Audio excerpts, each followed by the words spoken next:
Do you ever stop and think, how am I going to be brilliant today, tomorrow, every day from now on? Well, that's a question today's guest asked his audience. Let's have ourselves a pocket sized pep talk and hear how he helps people answer that question.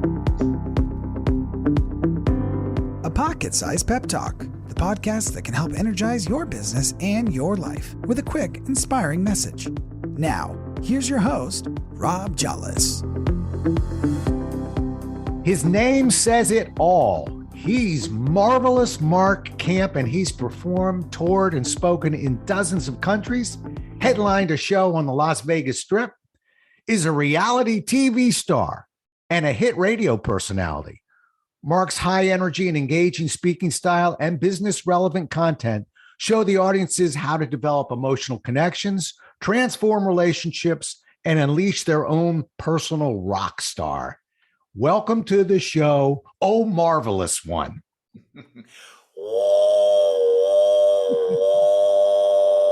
All aboard. And for those who can't see it, he didn't have any sound effect piece in his mouth. That's our marvelous man himself. Now, you may not know this, sir, but I sort of let it go. But when I was an insurance agent for the New York Life Insurance Company and was pumping out life, health, and disability, they nicknamed me in the industry the Rocket. And they put me on little magazine covers, see you at the top kind of stuff. And for a number of years in the industry, I went by the Rocket. And then I put it away. And when I met you, I thought, I'm sorry I put the Rocket away. I like what Marvellous does. So welcome. Thanks, Rocket. There you go. And what a great branding opportunity you missed out on by putting that away. I needed to meet you some decades ago and go, hey, keep the Rocket, man. Keep the Rocket. You're doing fine. So you put it out there. You've got guts, in my opinion, to lead with that name. And I say that because, you're basically, before you open your mouth, telling audience, come on, bring it to me. So you're not hiding and saying, I'll sneak up on you and you're going to be surprised how good this is going to be. You're just waving it in their faces. Were you born this way? I mean, when did you find this particular niche? I told you it was insurance days for me. Well, that's interesting. I never really looked at it at that perspective, but I guess I do that subconsciously all the time because I open up every show pretty much with AC/DC Thunderstruck, and the whole audience has drumsticks and they're banging on the table. So I guess you're right. I start off with the Marvellous influence because I believe what happens in the first, as a professional speaker, what happens in the first, 15, 30 seconds sets the tone, or in my case, the rhythm for the rest of the speech or the rest of the time I'm on stage. So I picked up the name Marvellous Mark in 1982. For our listening audience that doesn't remember, that was right when Billy Crystal came out with "You Look Marvelous," and T-shirts were everywhere. And I was just starting in radio, and one of my female friends that I was dating at the time bought me the T-shirt and just kind of named me Marvellous Mark, and I've had that for 30 years. Wow. And I do remember that. And I'm noticing when you spell marvelous, you spell it Marvelless. Is that to pull on the name the way Crystal did it, or is there another reason for that?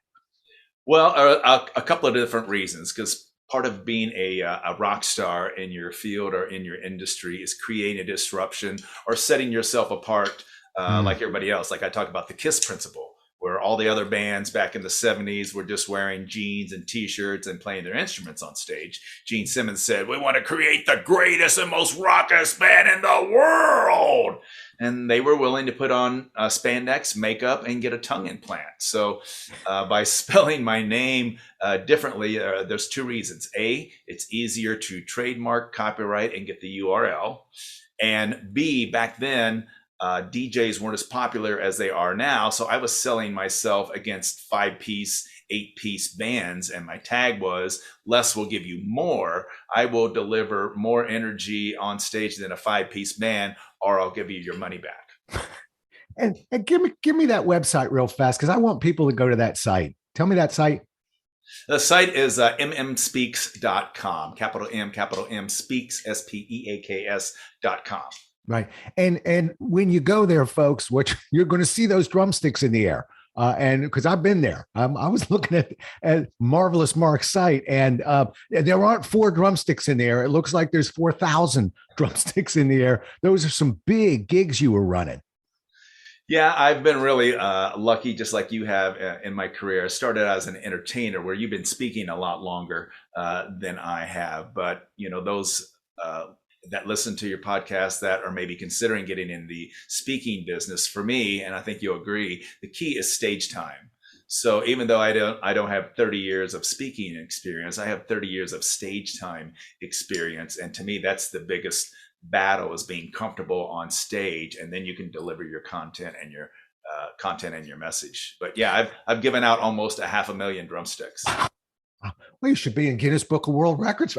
They probably don't have a category for that, but they should, and you'll own it. My cousin one time, just a quick stray, but my cousin one time wanted to create a world record for the biggest outdoor circuit training, and he just kept beating on that door. You'd have been proud of him. He was not taking no for an answer until the people of Guinness said, "All right, we'll create a category, but you're going to need scaffolding. You're going to need this many people, and we want a minimum of 350." And he dug them all up, but he's in the Guinness Book of World Records. So I say, drumsticks, the most drumsticks given out, got to be you. We got to contact them for sure. He went the route. I mean, but it started with perseverance. It started with 100 phone calls, because the first 99 were either not answered or just not taken seriously. But that's the business we're in. And I love what you were saying. You were mentioning ring work. One of the reasons why I really was looking forward to talking to you is because I knew we'd get into things I don't normally get into. For instance, I don't think there's 30 people who know the fact that I actually was an actor, not a professional actor. I did dinner theaters. I like musical theaters. I did community theaters. I did some in college, but it gave me, I refer to it as ring work. It gave me the ability to step in front of an audience and be able to get to my authentic self, which is the greatest gift you can have. Because most people, if it's an interview, if it's sitting in front of a client, what do we really want? Just let me get to who I really am. Then you can hate me or like me. But right now, my nerves, my anxiety, whatever it is, you're not really meeting me. So the fact that you had that ring work, I think really made you a natural for stepping into this world. And I'm glad you said ring work and not ringworm, because I've had both. So, well, there's a great visualization. All right. Yes. You're a guy who believes in pushing past the norm, Mr. See, that might be the new nickname I give you. All right. But maybe not. It depends if you behave yourself. All right. So you're a guy who believes pushing past fear to seize opportunities. I'm just reading some of the stuff online with you. And in business, and I know that you have some business audiences out there like me, particularly when we're selling, that fear of change on the other side is huge. Everybody wants to spend a day on objection handling. I'd rather spend a day learning how to create trust and urgency. But the bottom line is, everybody fears change. Everybody fears that. How do you help your audiences get themselves past that fear of change, or help their clients get past that fear? Well, I mean, it's interesting that I didn't realize you started in insurance as well, but I have some insurance experience as well. I had my Series 6 life health P&C with Prudential for several years as well. And we all know rejection, you get way more no's than you do yeses when you're in the insurance business. And, when it comes to embracing change, one of my quotes is, I say rock stars drive change. They don't write it, and if you have a success driven mind, or you want to be successful in anything, you want to be the creator. You want to be the driver of change. You don't want to be the follower of change. And it's almost like, heading into the headwind. You've got to go straight for it. And I love the quote by Grant Cardone, who says you need to use fear as your GPS. To me, there's not much difference between fear and change. They kind of go hand in hand. So whatever you fear the most, I tell people, that's the direction you need to head. And whether you need to surround yourself with other band members that are going to support you and give you celebrate the little wins just like the big wins, to get fuel that motivation to head into that headwind or head into the change. You have to put in. I don't like to fail, so I'm sure you don't either, especially on a speech. So we make sure we check in with the AV people. I try to meet as many people before the speech, at the door as possible, and start winning some friends over, because I don't want to get up on stage and bomb. And it's the same way with change. You want to get as many pillars, as many support systems in place. And the great thing about change is, or failure is, it's not really failure. It's a learning opportunity. And if you make that twist in your mindset, okay, my song didn't make number one, we didn't make top 10, we didn't even make the top 50, but we created something. Now how can we create something a little bit better and a little bit stronger? Right. And for me, one of the big things is, and what did we learn from it? Because look, success is wonderful. I've met people that are very successful. I have very little failure in their background.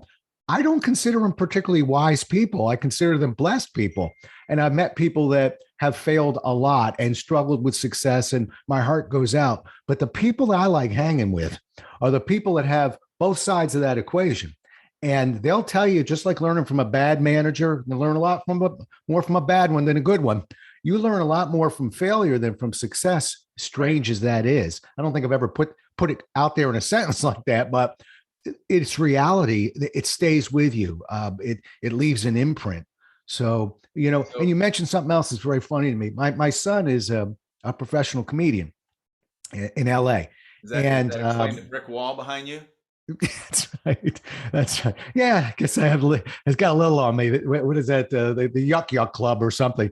But, when you talk to a comedian, they embrace failure. It's like, oh yeah, no, I bombed last night, but I'll do better tonight. Now, and bombing is so good for a comedian. They wear it like a badge.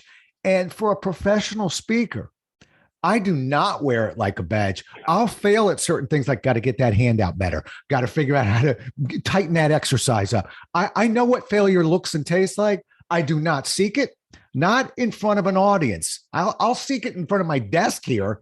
But in the world of professional speaking, we don't just say, go up and go, well, we'll try a few things out and maybe it'll work.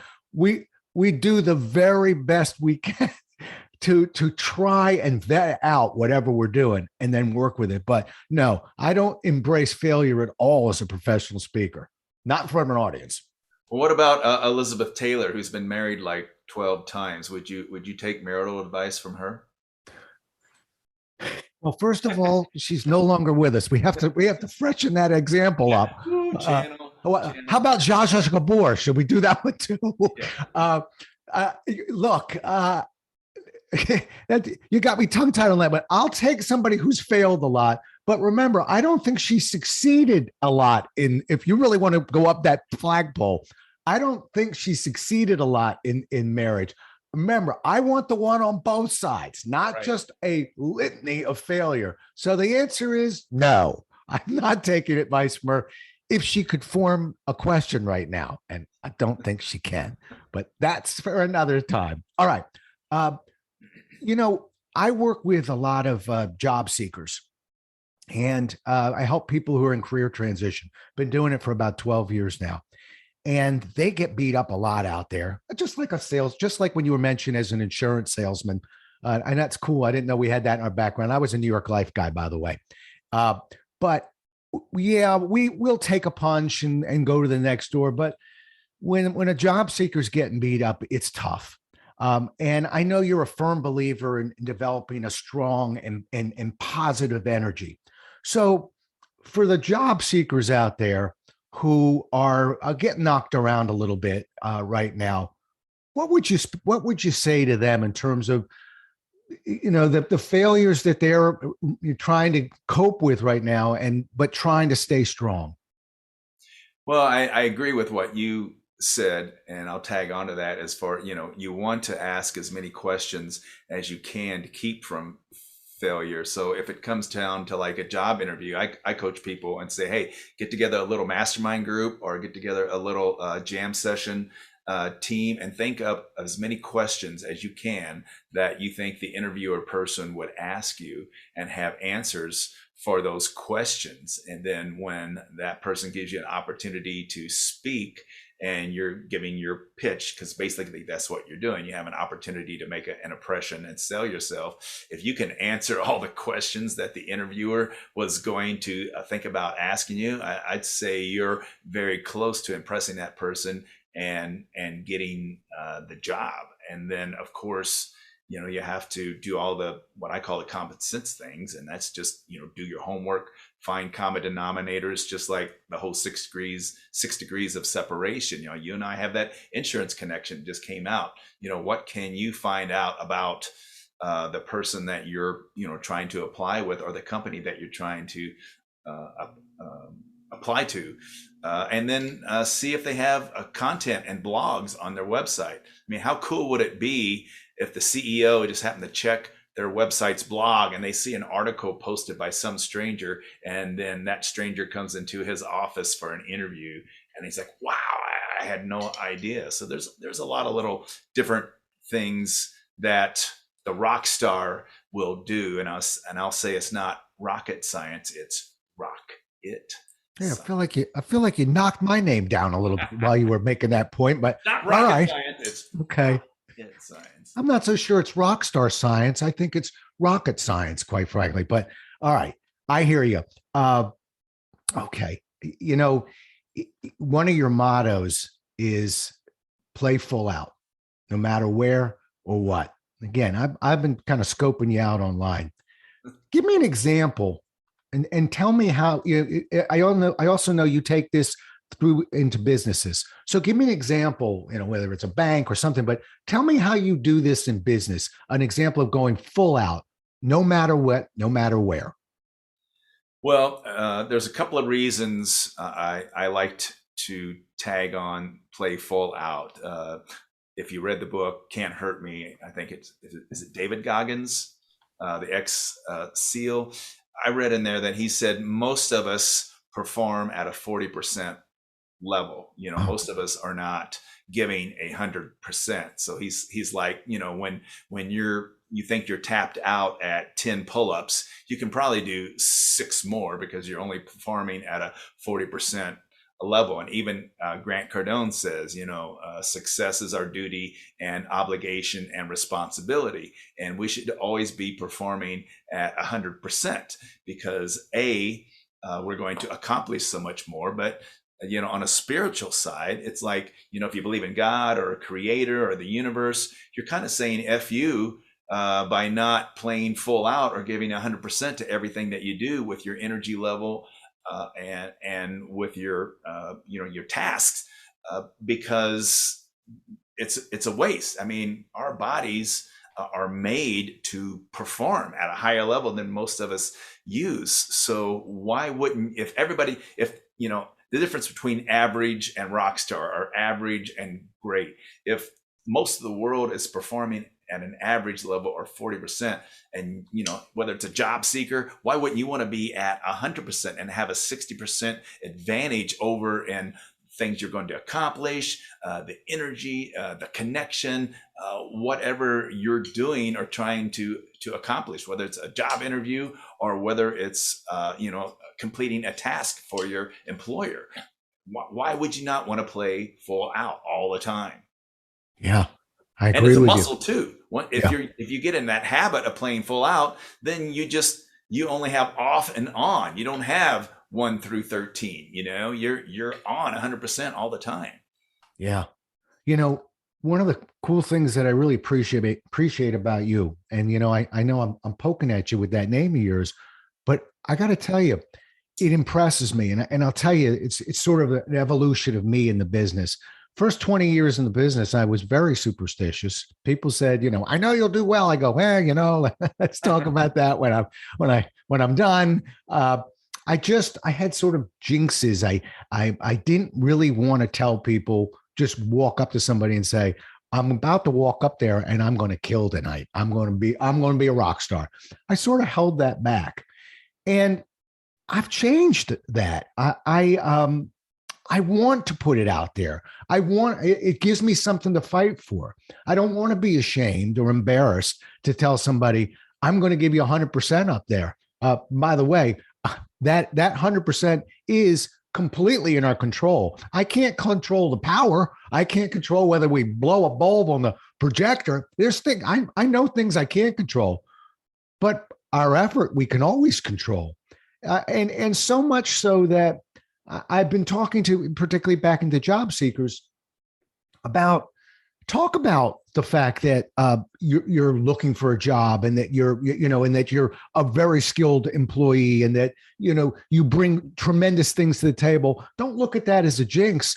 In fact, what it does is, for me at least, it drives me harder. I mean, now I've put it out there. So I used to run distance races, marathons, things like that, triathlons. For a while, I didn't like talking about it. It would make me nervous. Now everybody's going to ask me about this race. And then I thought, that's exactly why I need to put it out there. I want everyone to ask me about this race. It will make me work and train harder knowing it's out there now. So that's sort of, for me, that only took 20 years, but that's for me how I've sort of evolved and changed in terms of just putting it out there. We don't have to be ashamed of this. No, you're right. And that's what I said earlier, put in checkpoints or accountability.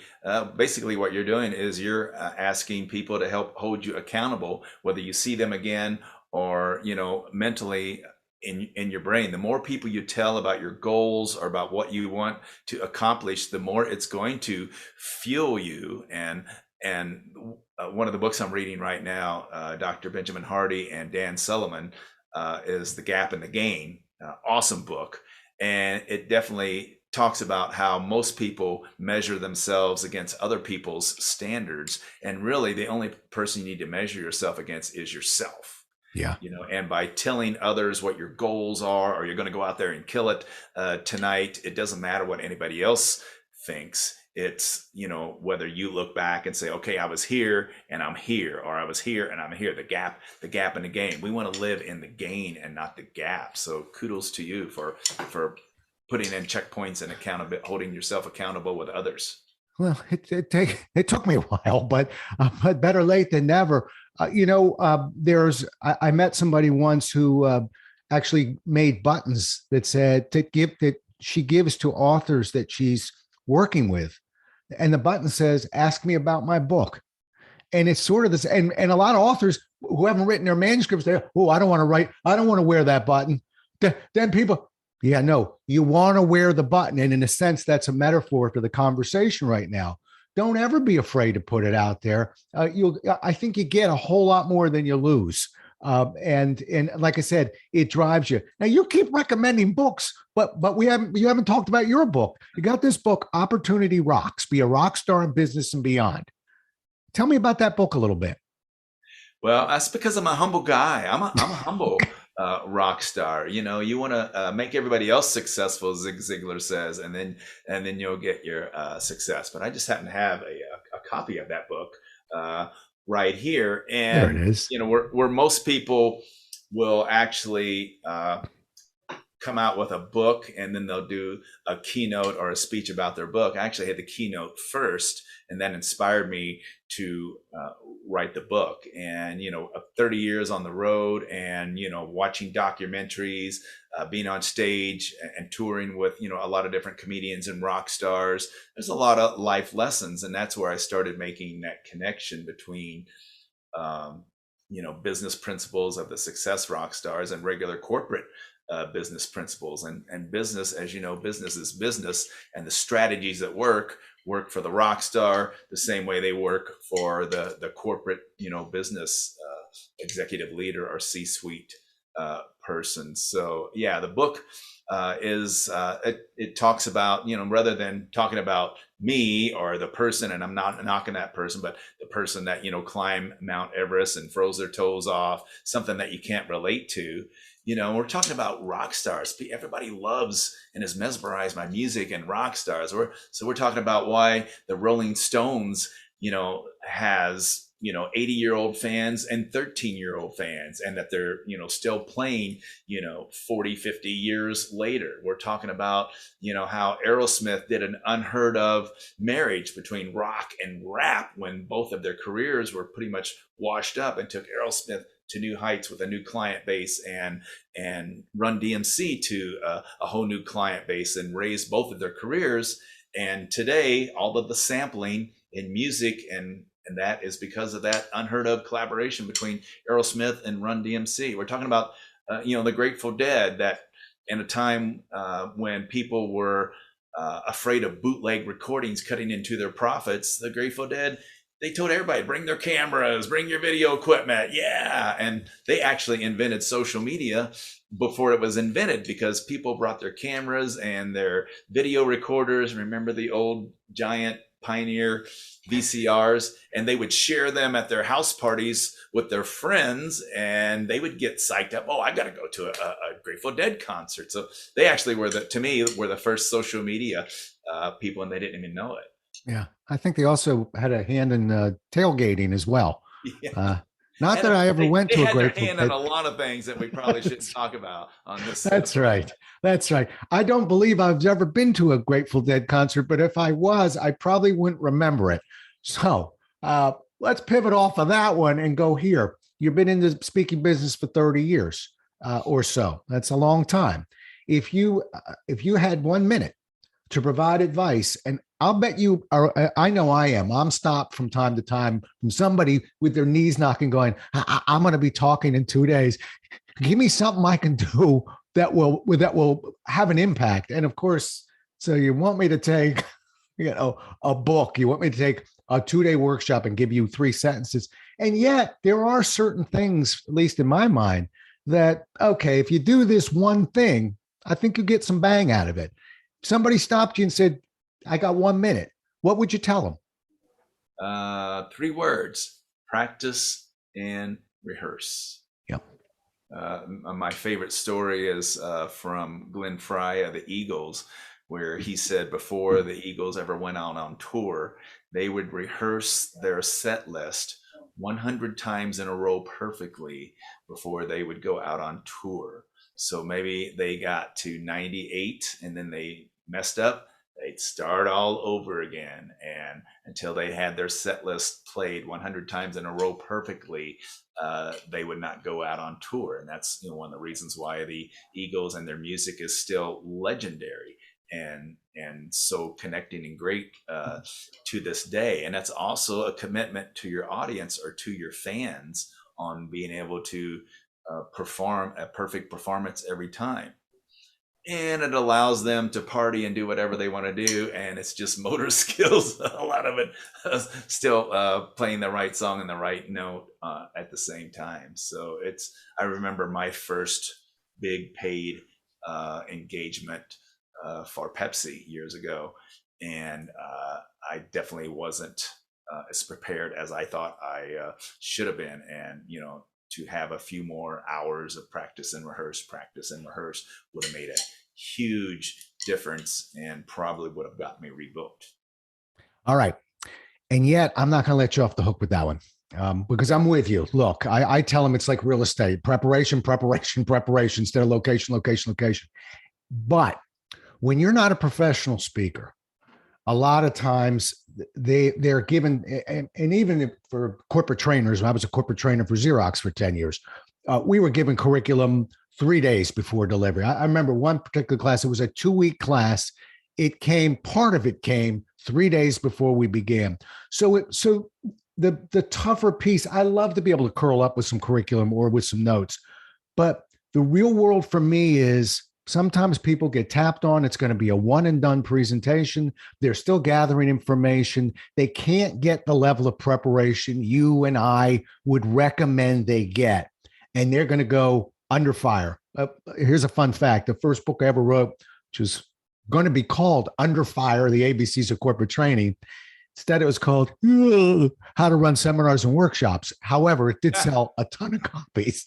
So, but I always refer to it as kind of under fire. You just don't know what sometimes we have a sniper in the audience. We got different things coming at us. But let me push you one more time. Let's say I don't have the time to prepare and practice, and I still got to go. What about that person? Then you just go. But you go. Let me write that down. Just go. Okay. Just go. Yeah. But you go with confidence. Yeah. Confidence sells. And if you have a connection with your audience, and one of the best ways to have a connection with your audience is to have confidence, whether you're sweating, in your armpits, or your toes are curled up in your shoes, as long as you project confidence. Just like when you come across that mean dog, you don't show fear to that dog, you just look it right in the eye. I think your audience will you'll be able to win over your audience or sell your audience. And if you stumble along the way, I remember 18 months ago when we all did the pivot to virtual, me and a friend partnered and built a green screen studio and started doing game shows and virtual hosting and that. And I look at our first few shows and we were terrible and scratchy and botchy, but we did it with conviction and confidence. And the audience was pretty forgiving because we were all figuring it out at the time. And really, most people, unless it's a real high level profile audience, as long as you give them one or two nuggets to walk away with, I think they're going to be a very forgiving audience, and they're still going to walk away with benefit. Yeah. Look, that's a funny thing. And for anybody who's listening, your content isn't going to fail you. Your content is going to be fine. It's just your delivery. So what you just heard was some really good advice. And I just want to make sure people hear it. So I'm going to isolate it for a second. An audience will forgive almost anything except a lack of energy, a lack of enthusiasm, which is completely in our control. And quite frankly, I've worked with speakers who struggled more on the back end. In other words, I've been giving this talk for 3 years now. And for some reason, my evaluations are going down. For some reason, I'm not getting the level of energy. And the problem is they know their material so well. There's almost a smug delivery to it. So one of the things I'm encouraging you is listen to what you just heard. Remember that if you show up, and I'll bet you do, when you're not on solid ground, you won't have any trouble finding your energy and your enthusiasm. I'm encouraging you not only to lean on it and remember that that's what the audience is craving. They'll forgive all the other stuff. Can't find something? Go grab it. They're okay, as long as they don't think you're upset. But my concern almost is don't ever lose touch with how hungry and how hard you were trying, like you did out of the gate. Boy, if we could reproduce that level of energy with the level of expertise that was about to come, that's rock star. Amen. There it is.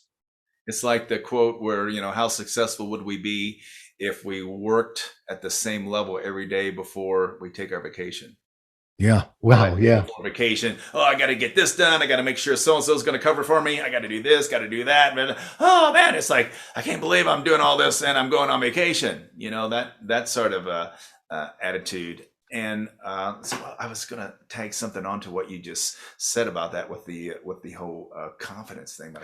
How many times do you think the Rolling Stones have played the song Satisfaction? Yeah. Yeah. Probably thousands, tens of thousands. Yeah. But, they still play it and the audience absorbs it and loves it because I was reading this, and it's not just the Stones, it's most bands with their signature songs, especially. We don't necessarily hear it. Maybe a really good musician or guitarist will hear it, but they actually change that song a lot. they'll do something a little bit different each show. Maybe it's just a couple chords or a couple notes. They'll experiment and play along with that song and some of their other songs as well, just to make it a little bit different and try something a little bit different. So where the audience will still hear chugga chugga chugga chugga chugga, or Charlie Watts. May he rest in peace. Yes, I got that reference. Okay. Yes. So same way with me, you know, I'm constantly trying to maybe, okay, I'm going to just tweak this a little bit or shorten this or maybe add this a little bit. So, you know, you can do things to make it a little bit different. So it still makes you think. And I think keeping ourselves engaged in our own content is what's going to help keep our energy level up and make it exciting each time we hit the stage, even though we've delivered, you know, that similar presentation over and over and over again. Oh, yeah. Oh, I still take notes up there because we'll get a line out. We'll get something out where we went, wow, that got a bigger reaction than I expected. And trust me, folks, for the first 5 years, it'll be like a dream. You'll tell yourself you can remember it in the morning or when this presentation is over. And all you remember is that you had a really good thought that you can't remember. So write it down. We tweak. But, you know, I learned something from my father-in-law. Years ago, because I was doing a lot of keynotes and people would come up and say, oh, I saw you in Topeka 2 years ago. And I was, oh, pleasure meeting you. And there could be 500 people out there. In my head, it was like, well, that's it. I'm swapping out all my A stories. I'm going to the B stories. I don't want this person to think I can only tell one story one way. But it threw me a little bit. I would change things up based on if there was one person that had seen me before. And my father-in-law put it so beautifully. He put his arm around me. He said, I don't know how to break this to you, but not everybody hangs on every word of yours. And he was being kind. And he said, do you know that some people made that trip to hear that story exactly the way you told it? They might have brought a friend. Wait, he may tell that story. It's a great story. So it changed me forever in terms of never backing away from something that's familiar to me. A, it's not familiar to that audience just because you deliver it 10 zillion times. And B, even if it's that good, I'll bet they want to hear it again. So it's something that it freed me up a little bit. I just let it rip. And if I feel like telling a story and maybe somebody heard it 5 years ago, good. See if you like it this time because you're going to hear it again. No, that's great advice, and kudos to your father-in-law for that, because I never even looked at it from that perspective. But you know, that's why people, you know, have or have had, you know, collections of DVDs, and they watch the same movie over and over again. You pick up a different line. I know personally, one of my goals is every day I listen to the Bible, and you know, in the last 10 years or so since I've been saved. You know, I don't know how many times I've listened to it, but because maybe one time I'm listening to it running, maybe the next time I'm in my car, maybe the next time I'm on the plane, you know, you don't know what your surrounding circumstances or distractions are. I can, you know, however many times I've listened to the same story, I'll pick up something different each time. So you don't know that person in your audience that heard that story 5 years ago or 2 years ago, you know, if they were, you know, in a different zone or a different mindset. So that story could have a whole different meaning, or they didn't even remember that story. They remembered something different about your speech. So exactly. Yeah. So don't back away from it. All right, but I'm gonna still pin you down. Let's go back to failure. I while you were talking, I figured out my failure story. So tell me something you failed at and how it reshaped something that I'm assuming in a better way down the road. Well, I mean, professionally, probably, you know, I'm thinking that very first keynote, you know, not being as prepared, you know, I mean, I did everything wrong. You know, I tried to, you know, pretend I was changing my slides with my iPad when I really, you know, had my presenter notes in the iPad. I went way over on my time.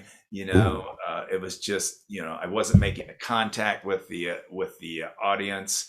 And, you know, it was one of my best clients that gave me a shot. So here's, you know, you think that, you know, I would have been better prepared for, you know, one of my top clients, And luckily I was able to save myself the next day, because we broke out the drumsticks for the general session and just took the energy so far over the top that they kind of forgot about the day before with the keynote. So that's one failure lesson. All right. Good. I like it. All right. I actually changed failures like 3 times while you were talking, but just to be relevant, I'll tell you one thing I did. I have always kept these, since I was at Xerox, these little posters of me. And it's something I like to give away because it's funny to an audience. I don't give them away when people are walking in. They think I was an egotistical maniac. But once they realize, oh, this guy's got a sense of humor, and and the pictures of me,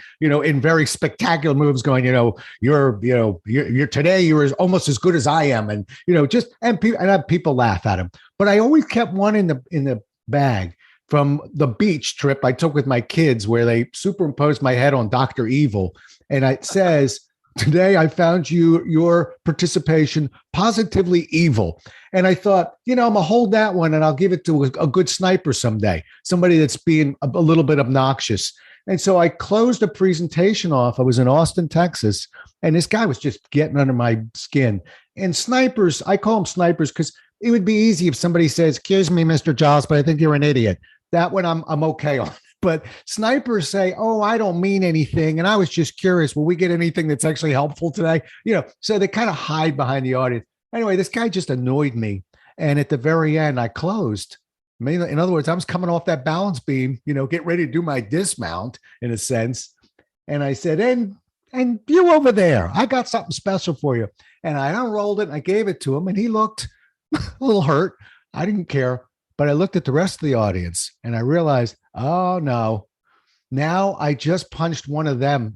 I just punched one of their family members in the nose.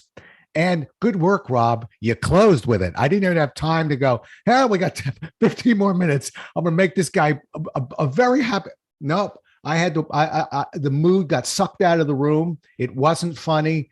And I learned, don't give that poster out ever again.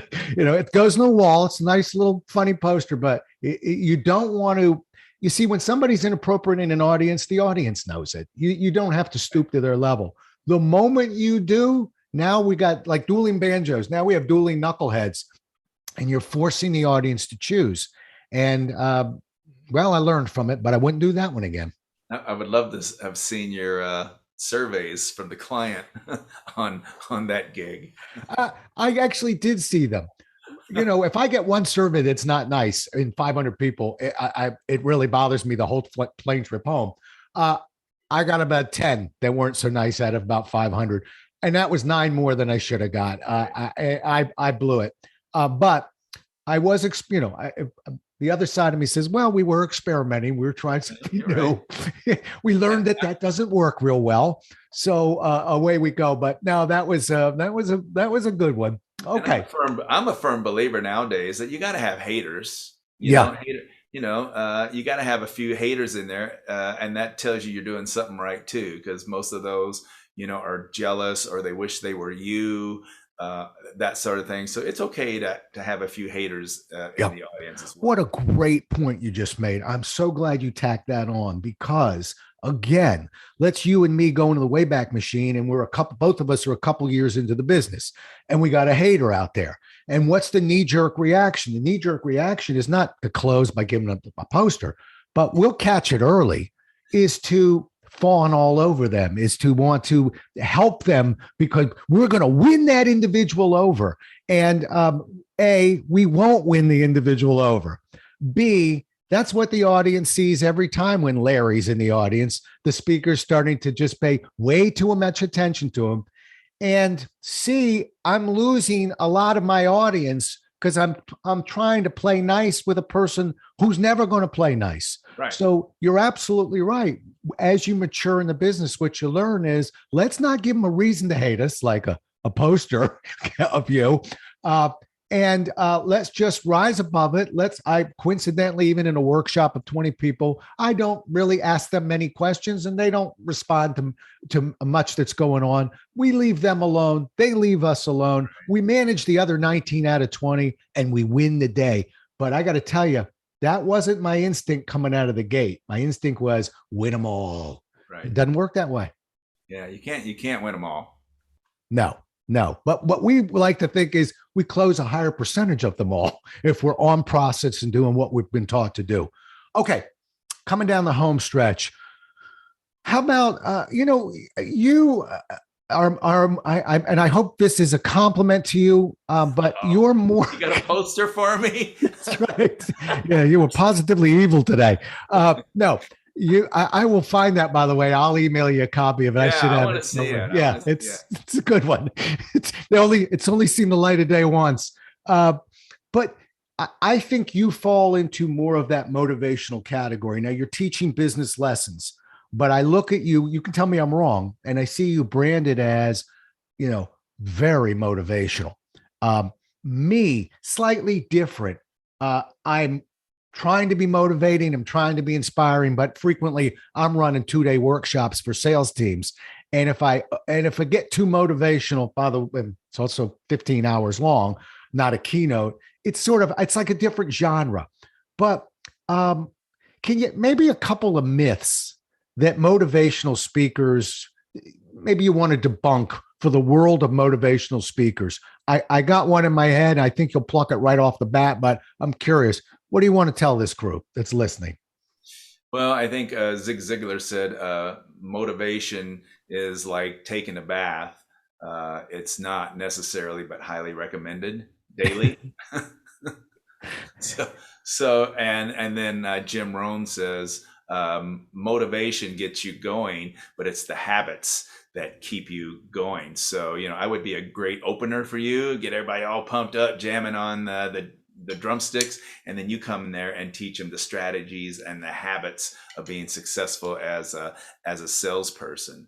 And then of course, you have the image of Chris Farley on Saturday Night Live. Oh yeah, I live in a van down by the river. I'm gonna pump you. I'm gonna pump you up.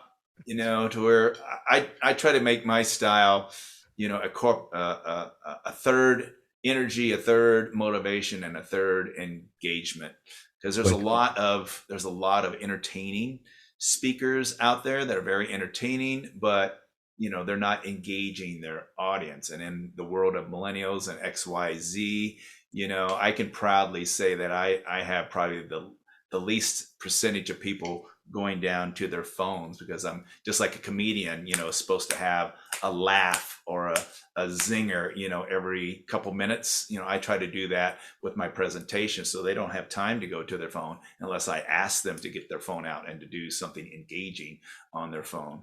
And then, the energy, the motivation and engagement. So. Yeah, I'm glad you said that, and I'm going to give you a place to go if you haven't done it already, because I think you'd be great. But about 11 years ago, I got asked by a group to be an auctioneer. And I thought, well, okay, I can do that. And I was terrible. One of my biggest. Now, what are you going to give for a $25 bill now? $75 now, $1 bill now, quarter and a half now, $2 now, quarter and a half now, $75 now, $3 bill now, $4 now, $5. All in, all out. So to the rocket in front of the brick wall. There he goes. So you do auctions, right? I have in my day, yes. Yep. Well, the thing I had to learn about an auction was it's not a seminar. People are drinking, people are talking, and you can't whine. You can't go, excuse me, folks, please. I have a beautiful notebook I'm selling here. You have to do things that are so interesting that the audience says, shh, I want to hear this. And so when you mention, every few minutes having something for them to do, that's how you're keeping them off the phone. It's not one or two big moves. It's a lot of little moves that we tend to make. And I pride myself in my auctions of, I can chant. But I pride myself in, I channel Monty Hall from Let's Make a Deal. I have Starbucks coupons, all kinds of coupons in my jacket.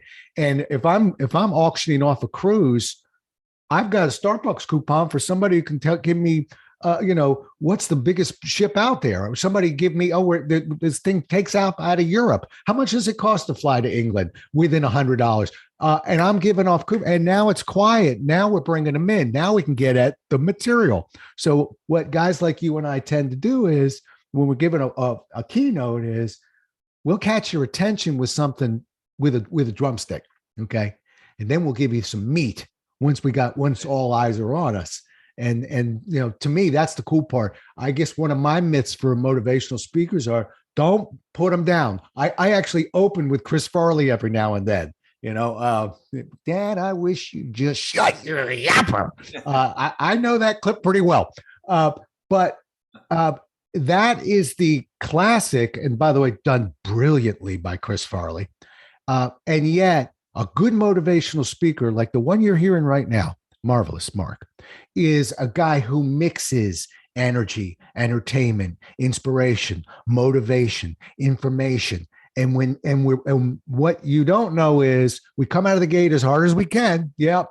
But where do you see us the fourth or fifth time? Because then we got the mix right. Now we got the mix right. That a mirror doesn't teach us about our mix.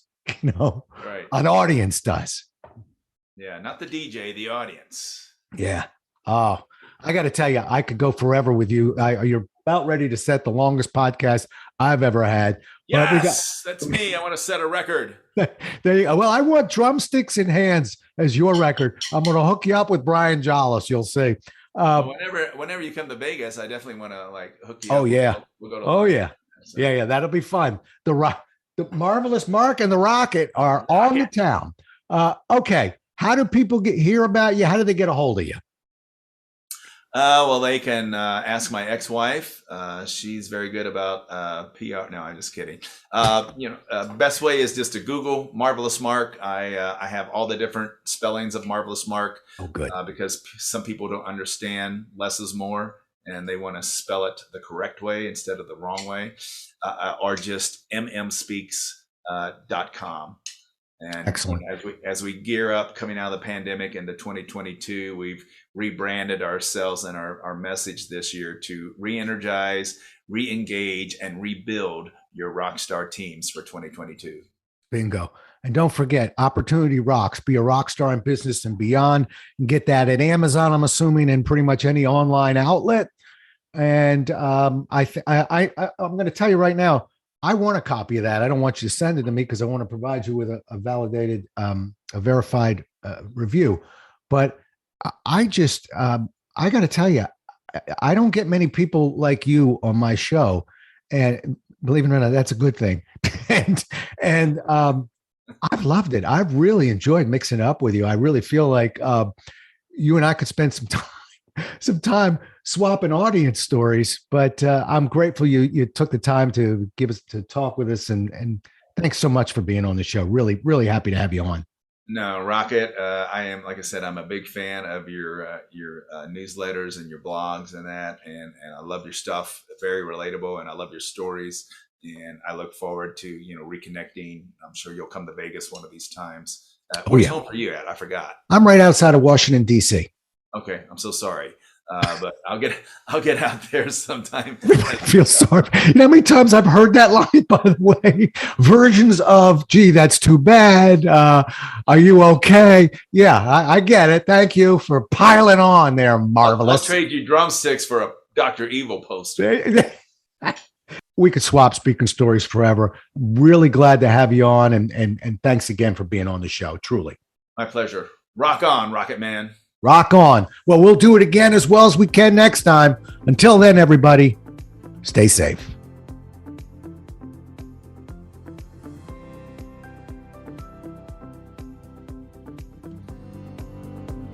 Thanks so much for listening. If you enjoyed today's show, please rate and recommend it on iTunes, Outcast, or wherever you get your podcasts. You can also get more information on this show and Rob at jollis.com.